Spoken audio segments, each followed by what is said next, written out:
Good afternoon, everyone, and thank you for being a part of this virtual event. I'm Ken Corts, and it's my great pleasure to serve as the Vice Dean of Faculty and Research at the Rotman School. Welcome to the 8th webinar in our weekly webinar series entitled Managing Uncertainty, Adapting to and Learning from the COVID-19 Crisis. Each week, our goal is to bring together the Rotman community and offer our evidence-based perspectives and advice to help you cope with the dramatic changes that are taking place as a result of the COVID-19 pandemic. Today, we want to talk about how to get hired during COVID-19, navigating the virtual job hunt. We realize that diverse people from the Rotman community who are joining us today will be bringing a range of experiences and concerns. You may be a current Rotman student on the cusp of graduation facing an uncertain job market. You may be employed somewhere but concerned about the stability of your current position and unsure of your future. You may have already been in the job market and be unsure how to navigate the job hunt in this new virtual environment. Or maybe you're an employer who can no longer rely on traditional in-person interviews to help with the hiring decision. But whatever your concern, we hope that today's event will provide you with some advice and guidance from the two speakers we've invited to join us today and who I now have the pleasure of introducing. Maja Djikic is Associate Professor of Organizational Behavior and Human Resource Management at the Rotman School and the Director of our Self-Development Laboratory. She's a psychologist specializing in the field of personality development, and her work examines means of developing a congruent and flexible self. She's been a postdoctoral fellow with the Desautels Center for Integrative Thinking here at Rotman, and also at the Psychology Department at Harvard University. Her research in personality development has been widely published in leading journals and has been featured in major media outlets as well. Also joining us is Mary Sullivan, MBA 95.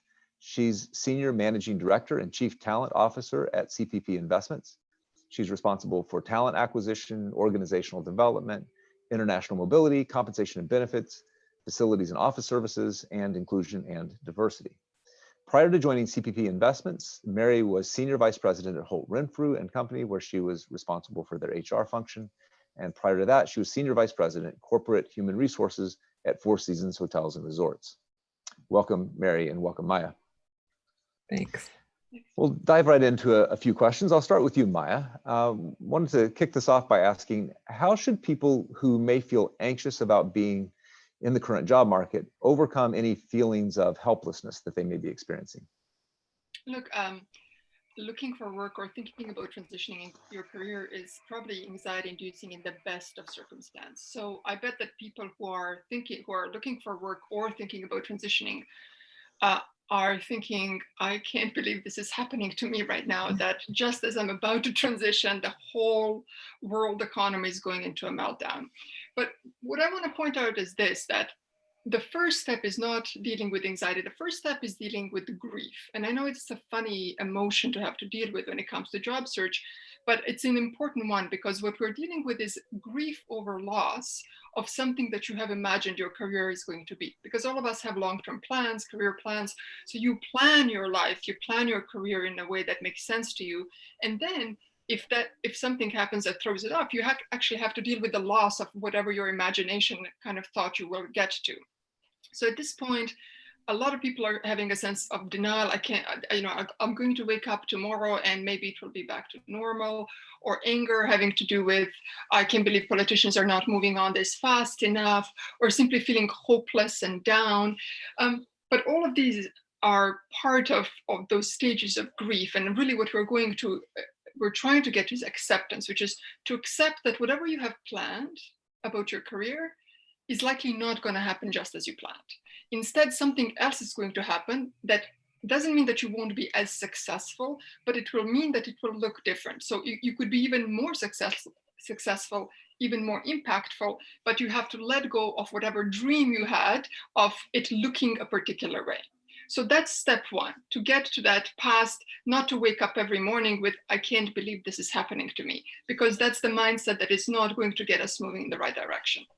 The second is then dealing with anxiety. And anxiety is an emotion that requires really action. You need to kind of receive the signal of what the threat is and then make a plan. Now, you might be telling me, well, what are we to do? There's no jobs out there. There's now, you get reports every day, which is how unemployment is going up.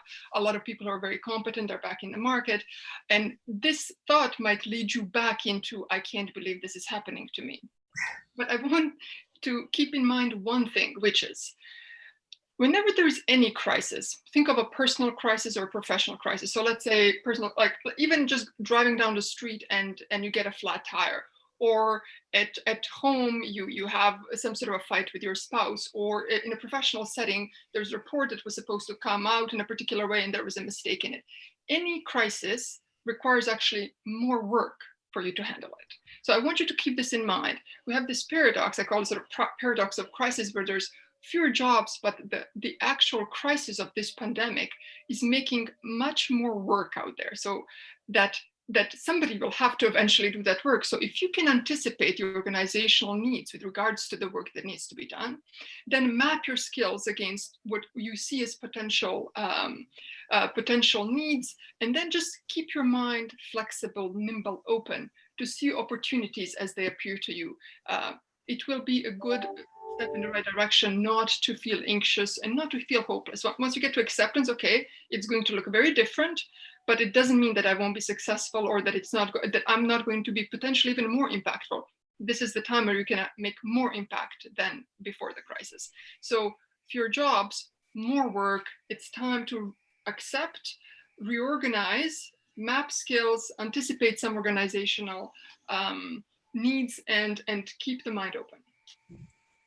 Great, thanks. Mary, I'll turn to you for the next question. Could you describe for us how talent acquisition at CPPIB has changed since the lockdown began? I guess we're thinking about the kind of obvious logistical changes, moving to interviewing exclusively via video and phone and so on, but there are also complex emotional changes, and I want to kind of talk a little bit about whether you think this experience is harder on candidates or even on hiring managers, or maybe hard for both of them in some way. Thanks very much, Ken, and it's great to be here. I think it's probably safe to say that everything has changed, but then when you really unpack it, not much has changed at all. We at CPP Investments have always done virtual interviews. We're a global organization, so many times we have managers who are living and operating in a different jurisdiction than the people who work for them. So we're quite adept at doing Skype interviews, Zoom interviews, etc. But the difference now is, of course, that there isn't that sort of confirmatory final interview, which was inevitably almost always in person, and people really relied on that as on both sides of the equation in order to seal the deal, so to speak. The opportunity to be able to set eyes on one another, to exist in a common space for some period of time, was really something that people had developed quite a sense of comfort with. So now both parties need to be able to recreate that, I guess I'll call it intimacy, in a virtual world, and it's hard for both to be able to accomplish that. But there's lots of ways that you can, which hopefully we'll get to talk to you about today. A few really positive things.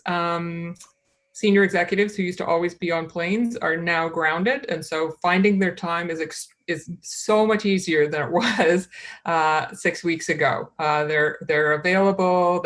So an interview process is not prolonged because of the inability to be able to get onto somebody's schedule. That's much easier than it was before. And I think that both parties are working pretty hard on the hiring, on the candidate and the hiring manager to be able to create a situation, and they can bond over the situation we're currently in. So nobody's loving working from home. Well, some people are, but most people aren't loving working from home. They're finding challenges, and of course, the rest of their life is impeding upon their ability to be able to do their job in the way that they want to. So there is that kind of bonding over this thing, and it's a great leveler. I think that there used to be asymmetric, potentially relationship between an interviewer and interviewee. I think that's gone. We've recently had a situation in our San Francisco office where we hired an associate into private equity venture capital funds business.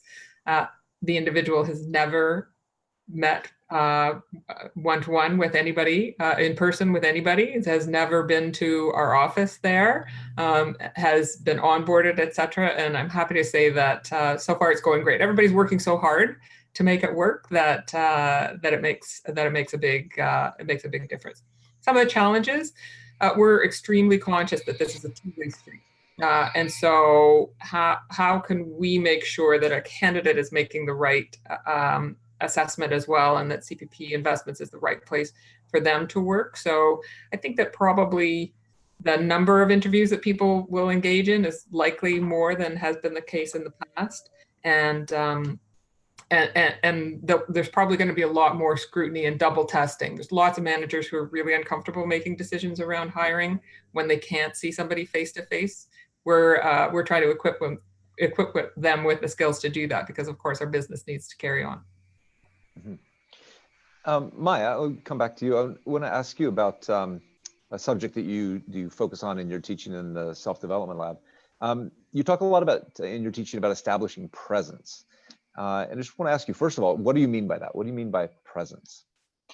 So most of us, when we go to meet somebody new whom we've never met before, we hope that the impression they get from us is the impression of what it is that we say. So we say something, they get some impression based on whether we say things that are smart or interesting. But unfortunately, that's not how it happens. On some level, we get a lot of impressions from nonverbal cues that other people give us. So things about facial expression, the way that they're looking at us in a gaze, the gestures, the body. So what happens when people have strong presence is that all the channels of the self communicate the same thing. So that when you meet somebody, what's coming out of their mouth matches in some way all the other cues. The problem is when it doesn't. So I could say things like, I'm very confident in these skills, but something about my face and my expression and my voice is saying something very different. So, and this is quite a problem potentially, because what it does, it kind of reduces the trust in your competence, in trustworthiness, and in your leadership skills fundamentally. I always tell my students, we're so good at nonverbal cues. I always tell them we're animals just like any other species in the animal world, and gazelle doesn't need to get a memo from a lion about what it's up to.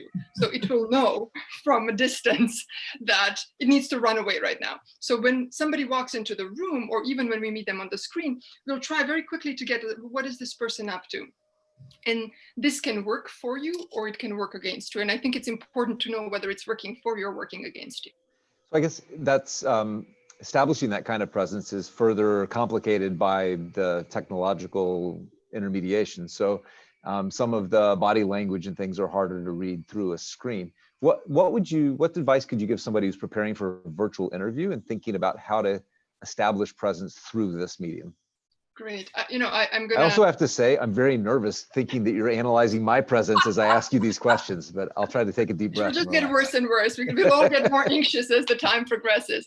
Well, I'm going to reflect a little bit what Mary has said. In some ways, things are the same in that the interviewer is trying to solve the same problems as before. Are you competent as you say you are? Do you have the social skills you say you have? And now, given the whole crisis, are you flexible, innovative, resilient? So that's what they have, the same problems that they need to resolve, but now they have to do it through the screen.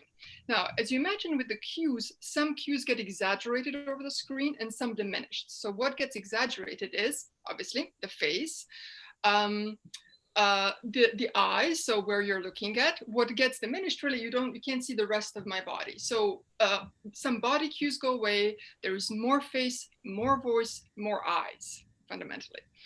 Now, so what I would suggest, so if I could give you like just a few tips about what to do when you're about to go get interviewed. First thing, although your body is out of view, make sure that people can see your hands. So if you notice when I talk, I actually make sure that the hands are a little bit in the part of the screen. Why? Because studies show that hands are part of language. And if you're explaining a very complex thing, they need to be able to see your hands in order to understand better what you're saying. So that's one thing. So make sure that the hands are sort of in the view, although the rest of your body isn't. The second thing is eyes. So you have all experience this, somebody looking in the corner of the screen as they're talking, because that's maybe where you are, or the top of the corner. So if you can make sure that whoever you're speaking to is large on the screen, and then look at them, and maybe under your camera, hopefully look at them. And it's very tempting to look at yourself while you are talking, and just try not to look at yourself. Minimize yourself as much as you can, because you're in a conversation, and if you're continually monitoring cues of the self that are coming out of this little screen, this will no longer be a conversation. It's almost as if you were walking with a mirror and kept looking at the mirror as you're talking to a person. So that's number two. Voice, and perhaps this is the most important advice. So when people prepare interviews in a regular life, and we do a lot of that in self-development laboratories, sometimes they're tempted to write out texts of the answers of what they think the questions will be, and then memorize them.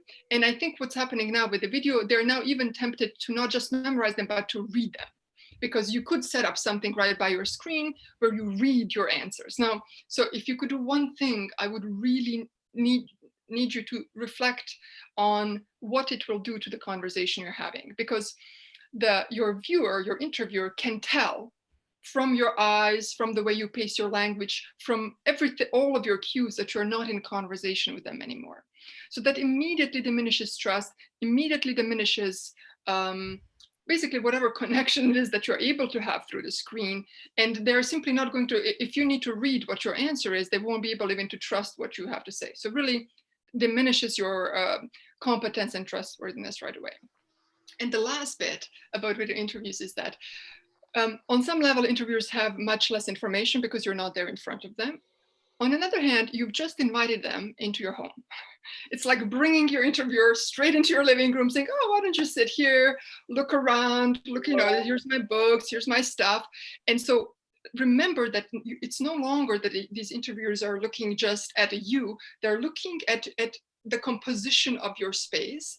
And remember that given that now a lot of work is going to actually be virtual, that they're thinking of that space not just as a space where you're interviewing, but space where you will be working. So this is your workspace. So they need to be able to imagine you at 9 o'clock on Monday morning at that desk. So don't necessarily pick the prettiest spot in your place. Or you just need a little corner, and it needs to look like that's the place where you're going to dedicate yourself and really, really work. Because they need to imagine you be able to work in that space. So keep in mind, the interviewers now is in your home. You've invited them in, so make sure that you professionally present what it is that you want to present to them. And I know that we are moving on to a little bit more informality, given that everybody is at home, but don't mistake informality with authenticity. So authenticity means that you are reflecting accurately what your internal states are with regards to the other person. Informality is simply how you construct the experience. And I think if you're interviewing for a job, given that everything is a little bit more informal anyway, keeping some formality would benefit you, even within the workspace, with your dress and all of these things. Great, thanks. By the next webinar, I'll have figured out how to set this up where my hands show. It's like you're popping up from here, up from the bottom. All right, thanks. Mary, I'll come back to you now. What should job seekers remember to keep in mind as they navigate the job market right now? Do you have any advice or suggestions based on how employers are approaching the situation, what employers are looking for? Sure. And I will use my hands.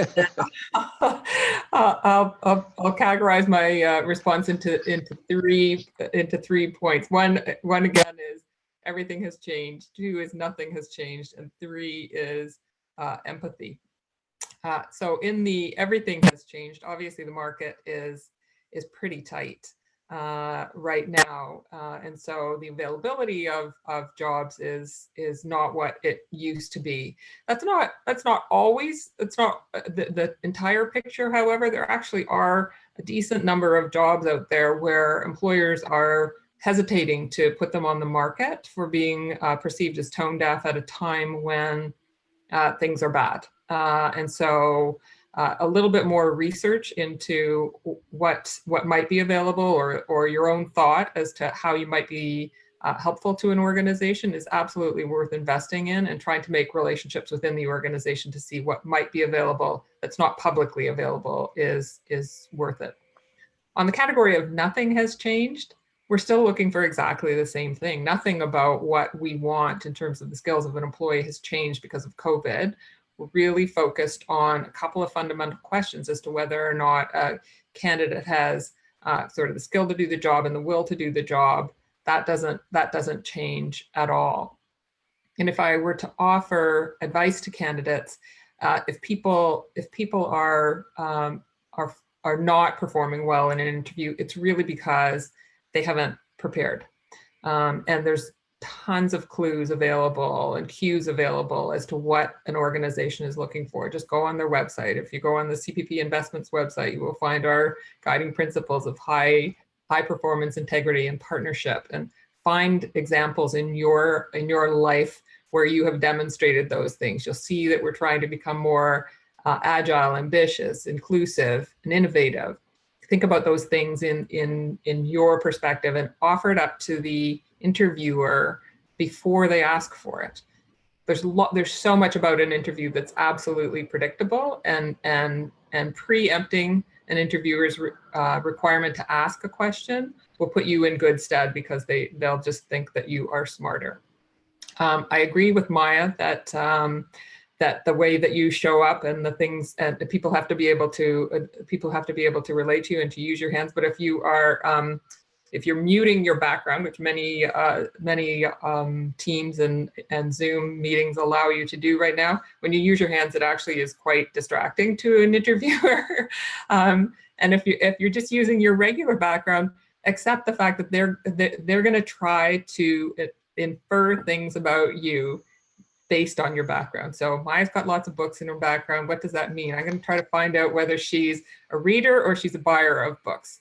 Ken's got a beautiful pastoral scene in his background. What does that say about whether he's a laid back guy or he's an energetic guy? And none of this is fair. It's completely unfair. But understand that your environment, because there isn't that ability to be able to get the solid handshake anymore, or look you in the eye across a table, people will be looking for things to be able to get a better understanding of who you are.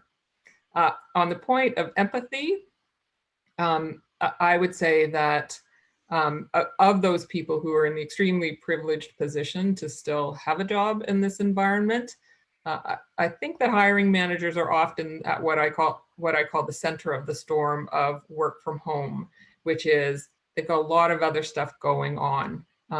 And so if I look at recruiters on my own team, they often have young kids at home. They have a spouse partner who has a job as well. So managing all of that stuff can be very, very challenging. So accept the fact that the person that you're talking to is probably in a pretty distressed state as well, and trying to get a lot of stuff done. So establishing that empathy up front, it's really, really important that you establish your credibility as somebody who's able to do the job.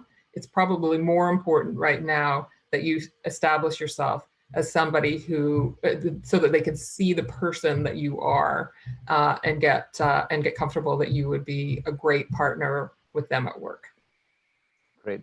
I think I'm going to go to a couple of the questions from the Q&A for a moment, because it relates to some of what you're talking about with kind of the online presence. So feel free, either of you or both of you, to respond to this. But there was a question about virtual backgrounds. You mentioned how that interacts with hand movements, but just more generally, whether the use of a virtual background is something you'd recommend or not.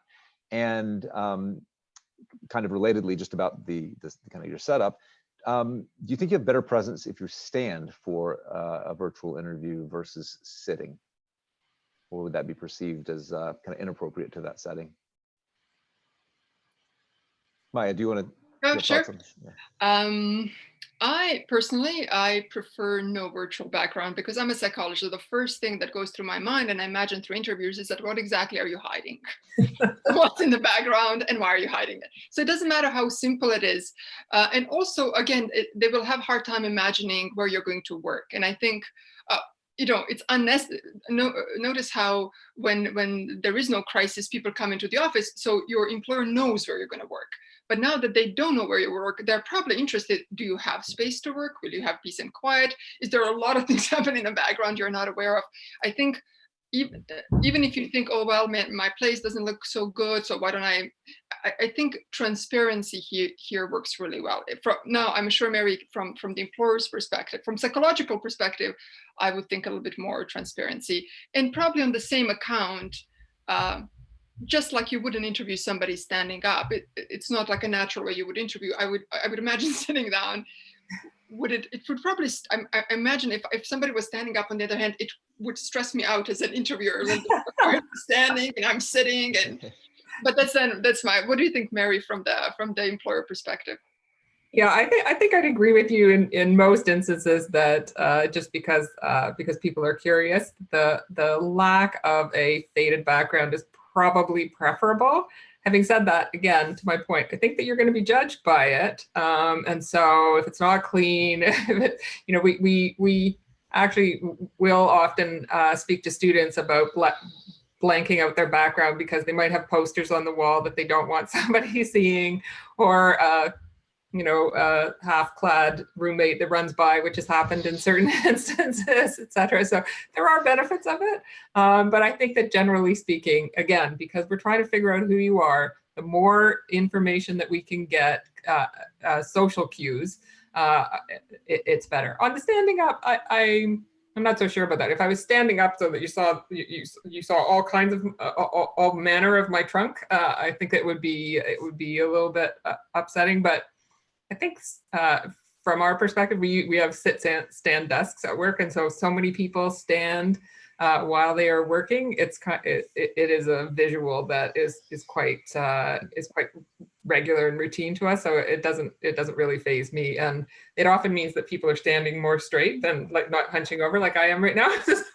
so it also can give a good impression of posture, etc. Yeah. Okay, great, thanks.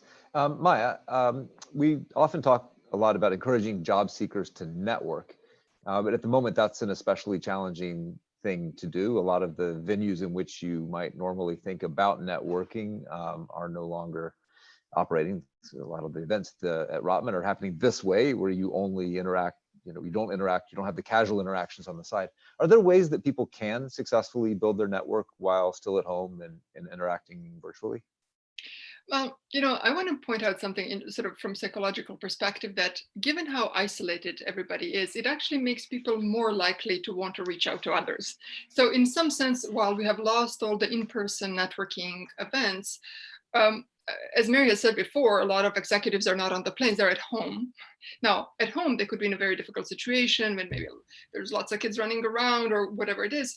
But this also crisis might, because we're so helpless unless you're a doctor, epidemiologist, or somebody doing essential service on the front line, grocery store clerk, unless you're that, then you feel a little bit of helpless of how to help with the situation. And I think a lot of executives will say, okay, this is the situation, this is what I can do. So when somebody reaches out to you, they will say, you know what, yeah, I will give you a little bit of time, a little bit of advice. What is important, though, is what Mary has said about empathy. Be very sensitive to the cues, because the people will tell, if you text them, email them, whatever you do to set something up, either they will not get back to you in a month, which would mean back away because that person does not have the bandwidth, or they will get back to you very rapidly and say, yeah, let's schedule a 15-minute chat.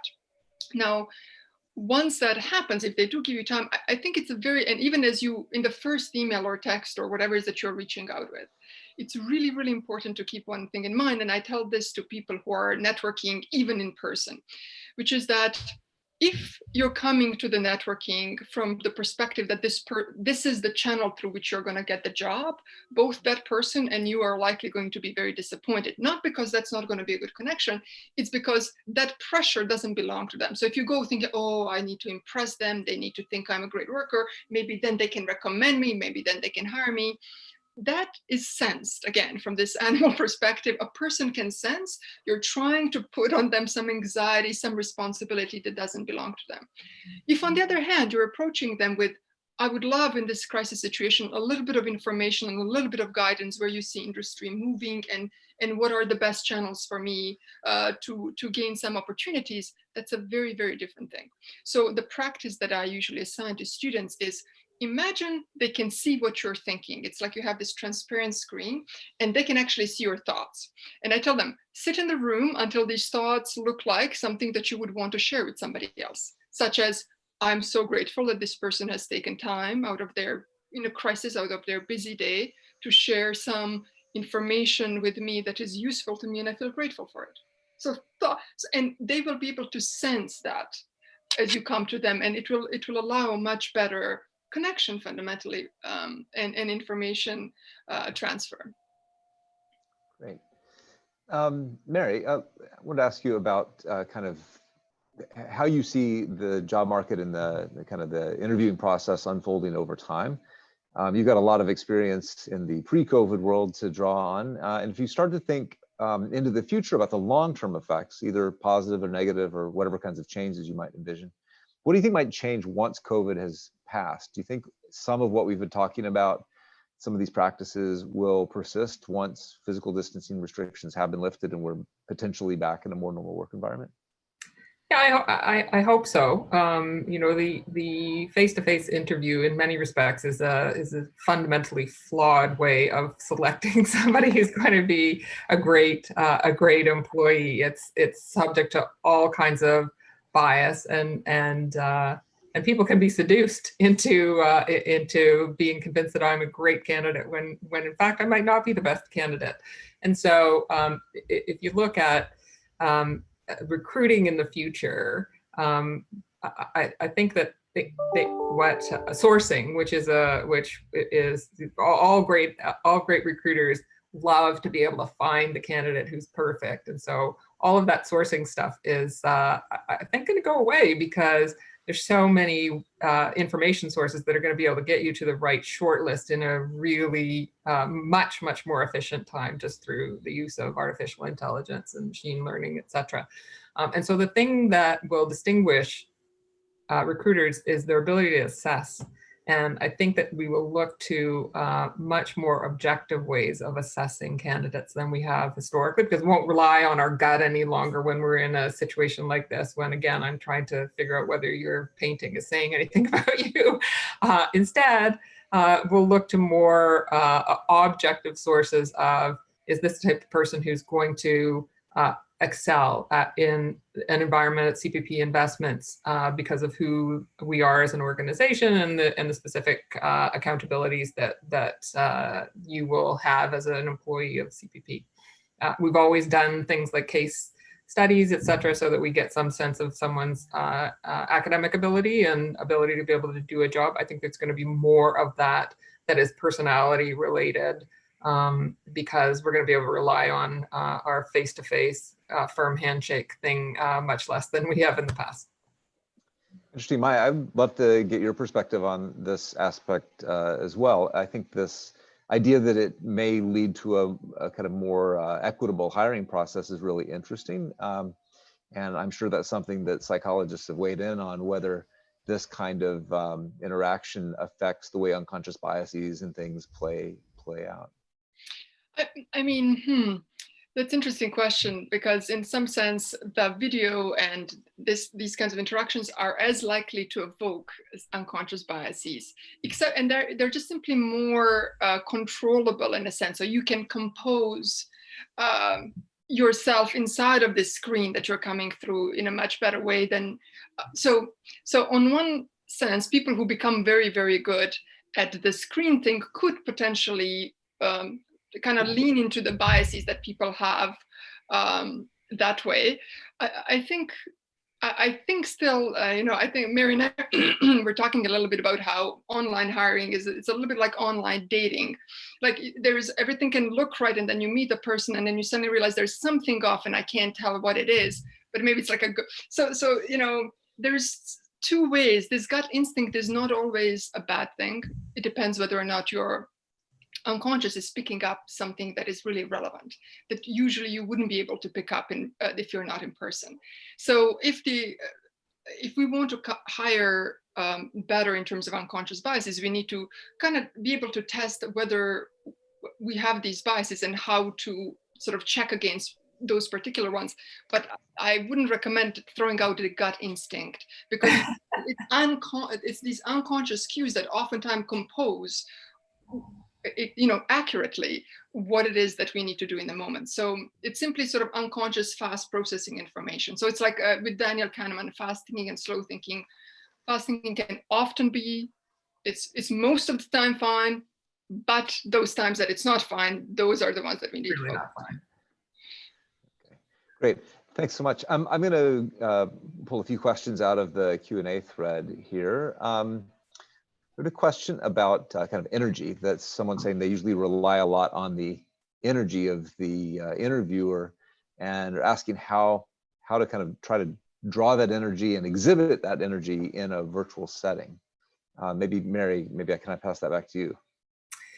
Yeah, I think that good interviewers will still have that energy, and I think that people have gotten so used to operating in a virtual environment now. We're into it, most of us, for 8 weeks or so. That being able to establish that engagement is going to be really important for a hiring manager out of the gate. So I think that I think that there is a lot of energy on these things. I mean, people are having parties and get-togethers, social get-togethers all the time on them. It's not exactly the same, but I think that energy is emitted from this. If you happen to be dealing with somebody who's just overly serious, etc., I mean, you have to be your authentic self, and that's going to be a cue as well. That if this is an organization with an extraordinary serious bent, and you want to work in a place that's a little bit more fun, you're going to get information as an interviewee from that as well. But I think that people are trying pretty hard to be able to establish rapport, just because it is an unusual situation. So I might just ask a kind of personal follow-up from that. One thing I've noticed is that in small meetings, maybe one-on-one especially, but one-on-two or something, it's pretty easy to get a natural rapport and a lot of energy. People tend to stay unmuted. You can hear some of the side chuckles and things. I find large groups very different, because often everybody goes on audio mute. Sometimes everybody goes on video mute, and then you're lacking a lot of those cues. And I must imagine that you're doing an organization like yours, some of your interviews would be with large panels. Yes. Could you just reflect a little bit on how that's a different setting than more of a one-on-one interview? Yeah, I think you're absolutely right. I think that is much more difficult, because this concept of reading the room and understanding sort of the balance of whether or not your idea is catching on or not is extraordinarily difficult. We originally, when we went full work from home, we really encourage people to use their video cameras, which up to that point, people had not at all. It was, you would get everybody's initials on the screen, and that was it. But we really encourage people to use their videos. Most of them do, but some of them actually find it quite intrusive, because they don't want people in their home. They've worked really hard to separate their home life from their work life, and so they want to be able to preserve that privacy. And so we've been sensitive to that. I think that I've been in situations where the chair of a meeting has to go around the room and really work to try to elicit responses from people by specifically calling them out, because you don't see the eye roll of particularly in these really big meetings where you don't even have everybody on the screen. You don't see the eye roll, you don't see the nod between two different people, you don't see the texting that's going on underneath the table. So drawing out and getting to a conclusion out of a meeting sometimes can take longer, and you can have false consensus. So you have to, as a leader, you really have to check that you are you've got what you think you have accomplished, and nothing's going on after the fact. Ken, if I can add to this, what I've noticed is that when people mute themselves, even if there is video and they mute themselves, everybody, so usually all meetings start now with everybody mutes themselves. And I think it's a very polite thing. I always suggest to people, if there's fewer than 10, to everybody unmute yourselves, because what we're doing when we mute yourselves, that in a natural flow of a conversation, something will occur to me and I'll say, oh yeah, that's right. Or I will say something, there will be some kind of interjection. It allows for a dynamic conversation. What happens when all of us mute ourselves is basically we're sending very rapid email messages to each other. Like, my turn, now I say this thing, now your turn, you say this thing. And so it's no longer a conversation, which is why it's so tiring. So if I'm running a meeting that's under 15 people, I'll tell them, look, I know there's some sounds in the background, please unmute yourself so we can have a proper conversation.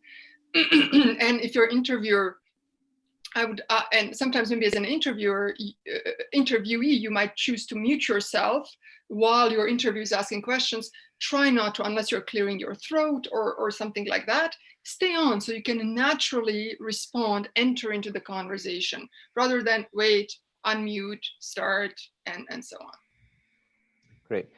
Mary, there's a question in the Q&A kind of directed to you about work-life balance and wondering whether hiring managers are asking different kinds of questions about that. And I guess alongside that, whether there have been any changes to the working culture and how you might, around work-life balance, and how you might address that in an interview. To be honest with you, I don't know that it specifically is being asked in an interview. We're pretty upfront about how we're dealing with the current circumstances, because we recognize that managing work and life right now is, for some people, almost an impossible task.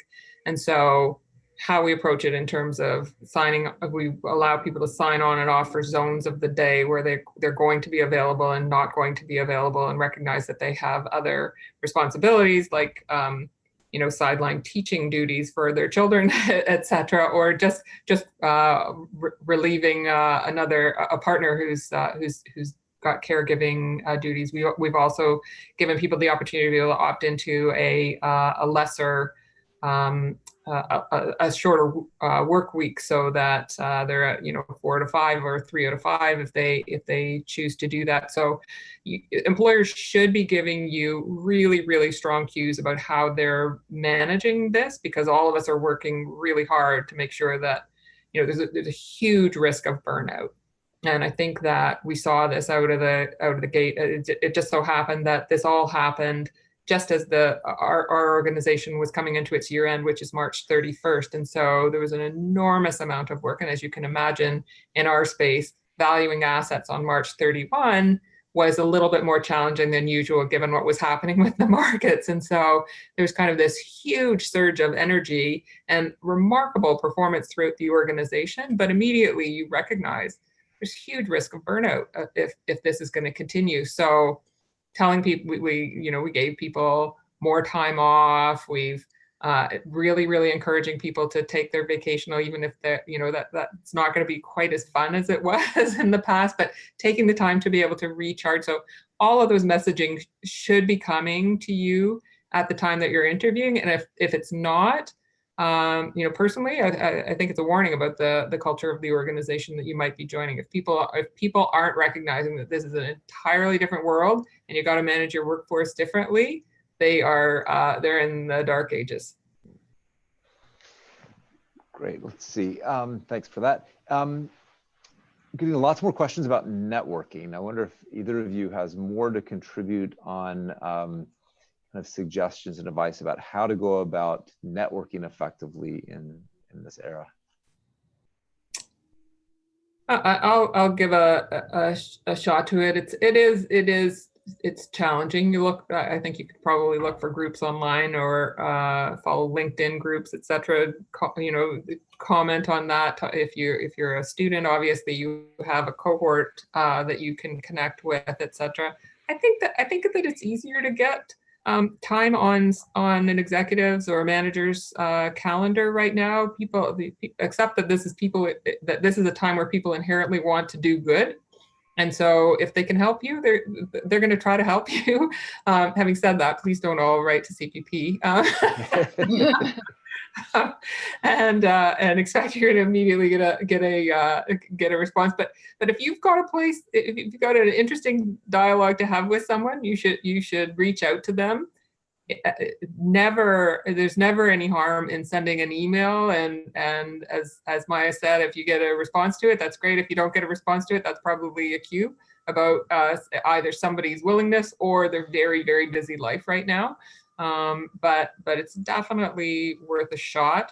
Have a purpose for why you're doing that, beyond just trying to get a job, and so that someone can, because what effectively you're doing is planting seeds for the future, right? This is going to get so much better in the future, but everybody's faced with cutting back budgets to some extent with respect to the growth. Everybody's faced with slightly lower turnover this year than what they have had historically, so slower hiring patterns than usual, etc. So what you're networking today will definitely pay off in the future, but the well is slightly drier right now. And if you can offer anything to help, like if there's some skill you have that can help somebody, do offer it. Now is a good time. Other people have much more work. Some people have very, very little work. That can equalize, that can equilibrate a little bit. Great. Very interesting question raised in the Q&A about AI and whether AI tools will be more relied upon in employment processes going forward, and kind of what that means for candidates' strategy to kind of maybe beating the AI is not quite the right way to think of it, but to just make the most of their own, make the best of their candidacy in a world where AI is playing a role in the process.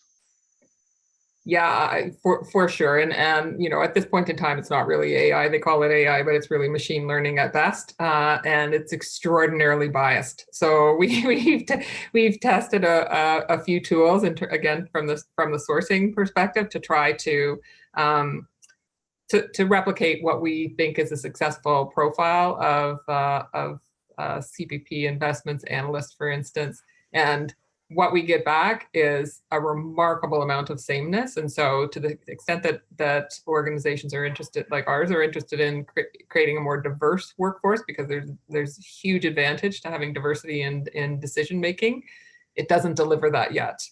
And it needs several iterations. It's definitely going to get there. It is definitely going to get there, and it's going to do a much better job. There's some experiment I heard about a year ago where somebody was trying to find the top 5 resumes for a Walmart employee, and they gave it to a machine, and they gave it to a whole bunch of great recruiters in various and sundry places in the US, and of course, and the machine got 4 out of 5 right, and there was one recruiter somewhere in the Midwest who got all 5 out of 5, and I think they started with 5,000 resumes or something, enormous number.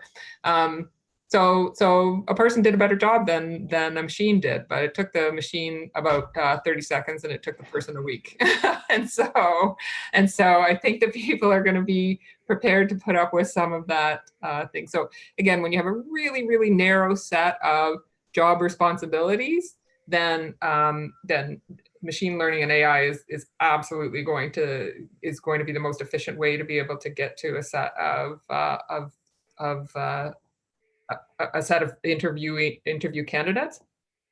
How do you get on there? Just look at what people are looking for. Read the job descriptions, read their annual report, read their website, because there will be cues everywhere there, and just use the same words in your resume. You'll get onto a consideration set. Maja, I'd be curious. I know that some of your colleagues around Rotman have some expertise and some experiments with things like eye tracking and things like this, which is a way of applying AI to the actual, or ML to the actual presentation of oneself through a video channel. I don't know if based on that you might have any thoughts to contribute.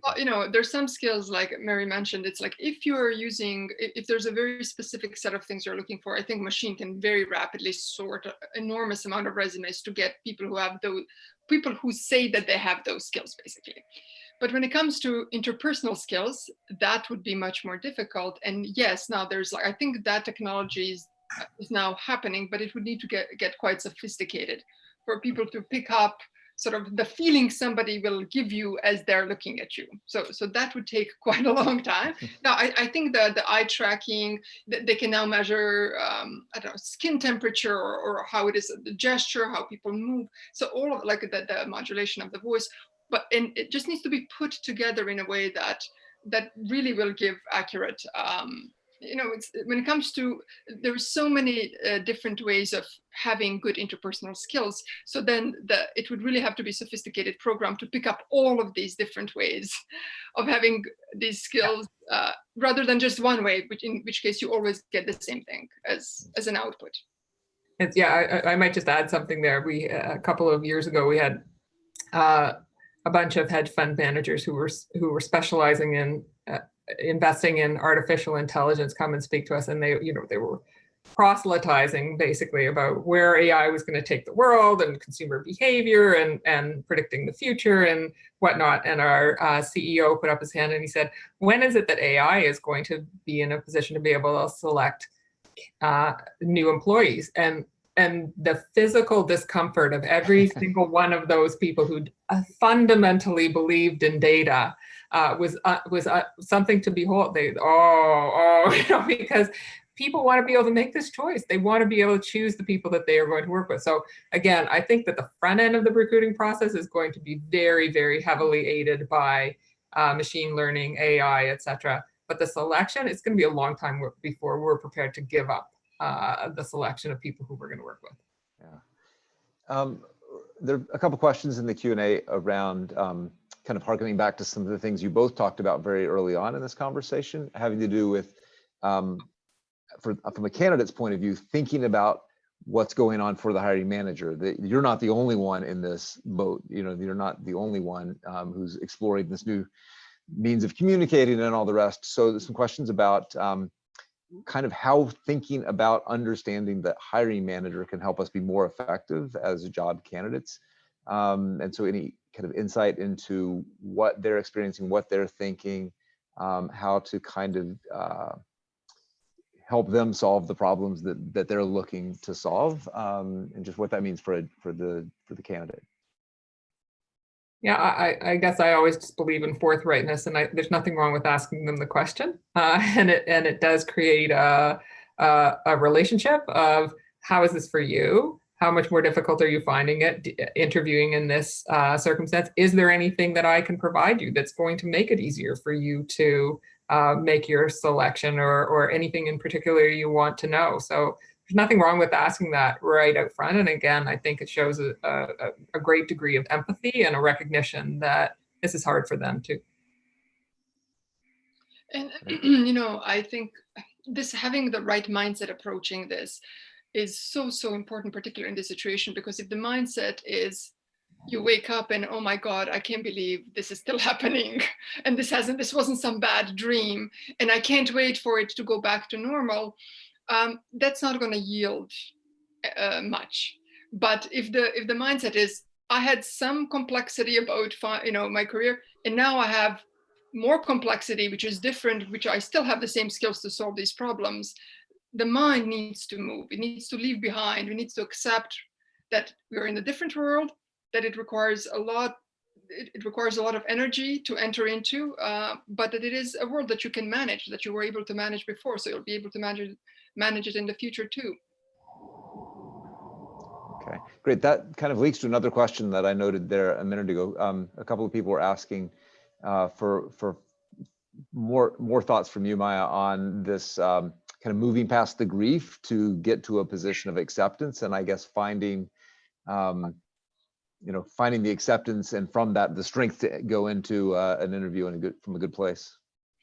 I would like to remind everybody, you had some sort of imagination of what your future and what your career is going to be like. And I would like to remind everybody is that the chances are is that that's not how it would have turned out. It might have turned out better or worse, but what you have planned would not have happened in the first place. So this is basically what has happened is simply a very, very strong reminder that being in the present and acting on the present is usually a far better thing to do than dreaming of the future. Great. There's one very specific question that came up, but I think I'll put it out there and see if either of you have thoughts on this. There was a question about whether there's any specific advice for women returning from maternity leave or relaunching careers in this situation, and maybe the unique challenges that this situation poses for them. I don't know if Mary, you might have thoughts on that. Yeah, I'm just thinking about whether or not it's more difficult than it is at any given time. I think it is. I think it's difficult at all times, because because and I think that this is more in the mind of the candidate than it is in the hiring manager, for sure, from my experience, that there's something about stepping out for maternity leave for a period of time that makes people feel as though they've lost something or that they've missed out on something, which is of course crazy, because you know, I always say the best leadership lessons I ever learned was when I was on maternity leave, because because being a mother is very, very helpful in terms of developing, or a father, very helpful in terms of developing leadership skills. So I don't know that I would have, I don't know, I think my advice would simply be very confident in what you have to offer an organization, and remember that organizations are looking at this time as a time to pick up great talent, because there are some people who are out on the street. So other people would feel similarly somewhat uncomfortable if they had lost their job in the past or something like that, and how that might reflect on them as a candidate, etc.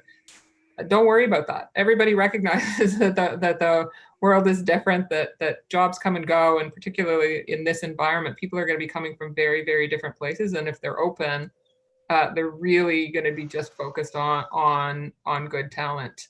And you know, people have biases. I hate to say that. Certainly not in our organization. We're really, really focused on bringing people back in a way that's successful. But if somebody is thinking about you in a different way because you happen to have been on maternity leave, that's not a place you want to work. So I would say move on. Find the enlightened people who recognize that being on a mat leave is something that builds incredible skills, and ones that are worth looking at in terms of building your own organization. Great, thanks. Well, we're coming up to the end of our hour, so I will, I guess I'll just ask you each if you have any last thoughts that you'd like to put out there, and we'll be wrapping this up in a couple minutes. I don't know if Mary, do you have last thoughts? You know, it's always hard. It's always hard being in the market for a job. Again, enlightened employers are out there really trying to hunt to find people right now, and will be for the next little while. That means that the market's pretty crowded, but for really capable candidates, there's going to be opportunities, because they're looking at a time when they wouldn't have been otherwise. And so while there are some dispiriting things about being a candidate for a job, I recognize that. There are unique opportunities in this situation as well. Yeah. Thanks. Maja? You know, a lot of us, when we feel a little bit down or anxious or feeling grief, we focus on, oh, okay, I need to get myself out, and we focus on using our will on behavior. And what I want to kind of ask you, if you can use your will on your mind, on what you're thinking about, it would go much further. So sort of look at some of the things, you know, put them down on paper, some of the things you're thinking about, what implicit beliefs you have about looking for a job, and just then cross them off the list. Like, you know, it's hard to network, there's no opportunities, there is no work out there. Just like put them out there, and then, you know, look at them realistically, and then sort of cross them out, because doing things, acting on your behavior, all the while fighting something in your mind, will make you lose that presence that you need when you're talking to people, when you're initiating conversations, when you're trying to show them what your skills are in the ways that will be useful to them. So keeping the mind on the mind. Great, thank you. Thank you both. This has been just such a great practical discussion, and very valuable, I think. So thank you both. I know that this topic of navigating the job market is top of mind for many in the community, and I think you've provided lots of great advice and support today. If we have employers in the audience today, I can't miss this opportunity to plug the deep pool of talented students and alumni we have at Rotman, and the current students ready to graduate, available to participate in co-ops and internships as well. If you're a current student entering the job market now, I'd remind you that our career services team at the school is still up and running and absolutely ready to help you out. And they're really an invaluable resource at the school. As I mentioned earlier, Managing Uncertainty, this webinar series has run weekly for 8 weeks now. Going forward, we're going to be doing these on a monthly basis, and I hope you can join us for the next one, June 11th. The topic will be Build Back Better After COVID-19, Why Businesses Need a Radical Redesign. If you missed any of the previous webinars, you can find the recordings on the website, rotman.utoronto.ca. Thanks again to the audience for joining us today. Thank you, Maja. Thank you, Mary, for your great words of wisdom. Thank you, Ken. And everyone have a great day.